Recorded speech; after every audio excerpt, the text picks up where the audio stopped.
بسم اللہ الرحمن الرحیم۔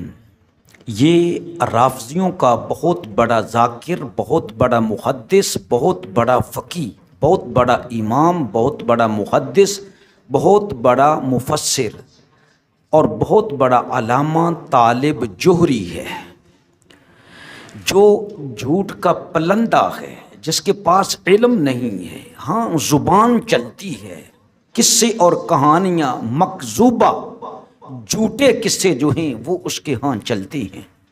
یہ قصہ آپ لوگوں کے سامنے ہے کہ لوگوں نے آ کر بتایا کہ ابو طالب تمہارا بھتیجا گم ہو گیا ہے۔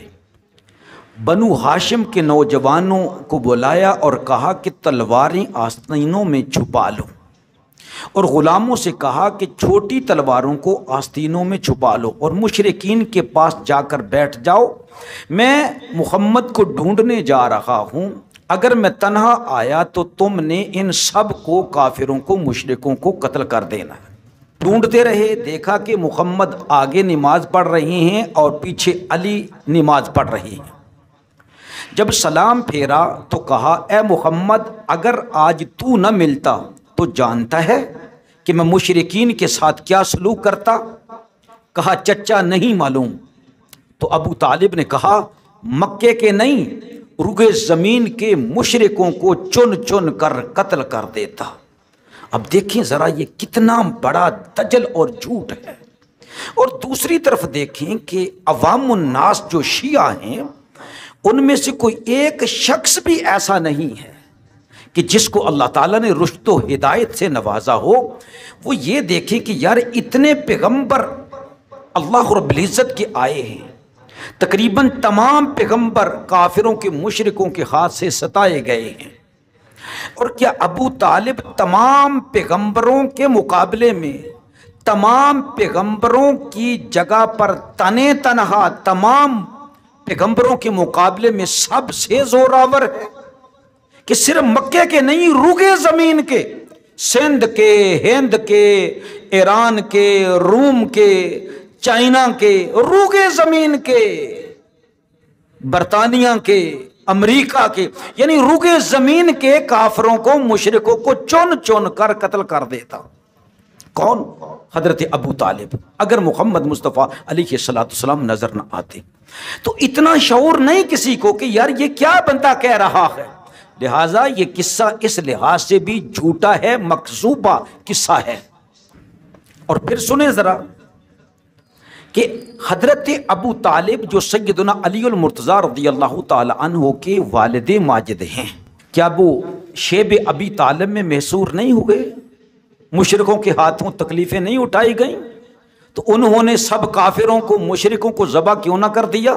پھر حضرت علی المرتضیٰ رضی اللہ تعالیٰ عنہ کی شان تمہارے نزدیک زیادہ ہے یا جناب ابو طالب کی شان زیادہ ہے؟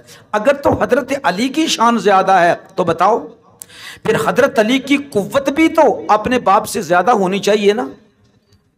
خلافت پر قبضہ ہوا تمہارے نزدیک، اور تمہارے نزدیک ائمہ اربعہ میں ائمہ ثلاثہ جو ہیں نعوذ باللہ من ذالک وہ کافر ہیں۔ اگر ایسا ہے، انہوں نے ہتھیا لی، ہڑپ کر لی خلافت، تو کیا حضرت علی رضی اللہ تعالی عنہ ان سب کو تہے تیگ نہ کر سکے؟ باغ فتح جو ان کا حق تھا اہل بیت کا، تمہارے نزدیک حضرت فاطمہ الزہرا رضی اللہ تعالی عنہ کے حق کو غصب کیا نعوذ باللہ ابو بکر صدیق رضی اللہ تعالی عنہ نے، تو حضرت علی رضی اللہ تعالی عنہ قوت کے باوجود خاموش رہے اور ناحق فیصلے پر راضی رہے۔ سیدہ فاطمہ رضی اللہ تعالیٰ نے کے گھر کو جلا دیا، اور خود حضرت فاطمہ رضی اللہ تعالی عنہ کہ بطن پاک سے اتنا مارا کہ آپ کا بیٹا جو ہے نا وہ شہید ہو گیا، نعوذ باللہ من ذالک، یہ تمہارے نزدیک ہے۔ سیدہ فاطمہ رضی اللہ تعالیٰ کی شہادت ہو گئی، خود نبی پاک علیہ السلام کی شہادت تمہارے نزدیک، اور حضرت فاطمہ کی شہادت بھی ہے۔ بتاؤ کہ حضرت علی رضی اللہ تعالیٰ عنہ ابو طالب سے کمزور تھے یا ان سے زیادہ شجاع تھے؟ تو یہ سب کچھ ہو گیا اور حضرت علی رضی اللہ تعالیٰ عنہ تکتے ہی رہے، جبکہ آپ کے باپ کی شان یہ ہے کہ روگے زمین کے مشرکوں کو وہ چن چن کر مار سکتے ہیں۔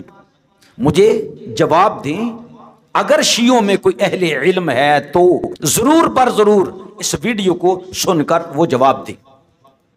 اور دوسری بات اس قصہ مکذوبہ کی جو ہے وہ یہ ہے کہ پوچھا کہ علی تم کیا کر رہے تھے؟ جواب دیا جو میرا رسول کر رہا تھا۔